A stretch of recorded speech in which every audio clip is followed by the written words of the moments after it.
Ini adalah tayar semi-slick yang paling ramai orang cari untuk kereta diorang, guys. Di depan Wan Cina sini adalah satu biji kereta Civic FL5 yang memang viral, memang banyak orang tahu kereta dia. Kejap lagi kita tunjuk kenapa korang tahu.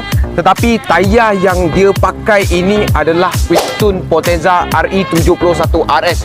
Ini adalah satu tayar semi-slick berjenama Bridgestone yang paling ramai cari untuk kereta ni, ataupun banyak-banyak kereta yang masuk track ataupun nak tayar yang grip. Okey, kenapa kereta ni kena pakai sampai tayar grip begitu? Korang boleh tengok. Kereta dah masuk MSD, coil plug, intake dah tukar, semua dah tukar, downpipe semua, exhaust pun Tomei, kuat gila, stage 2 remap, 300 lebih horse.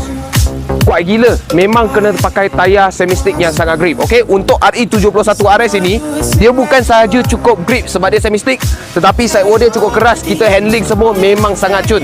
Tapi tayar ni memang bising sikit lah. Tapi korang dengar bunyi exhaust ni, korang rasa boleh dengar ke bunyi tayar?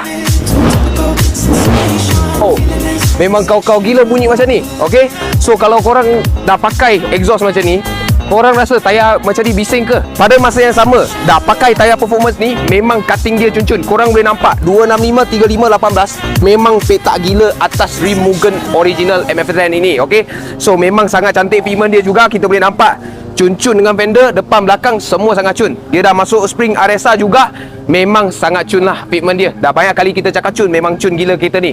So rasa dia korang pun dah pernah tengok kereta ni, sebab ini kereta bukan sahaja tayar dia mantap, dengan juga full set kereta Mugen. So kalau korang tanya Wan Cina mana satu semi-stick yang padu, sebenarnya RE71 RS ni memang padu untuk kereta korang. Kalau korang nak cari tayar ni, boleh datang cari Wan Cina. Itu saja untuk video ni. Kalau korang suka video ni, tolong like, share dan komen kat bawah apa yang korang nak tengok sudah. Macam biasa, cari ni cari Wan Cina. Thank you guys.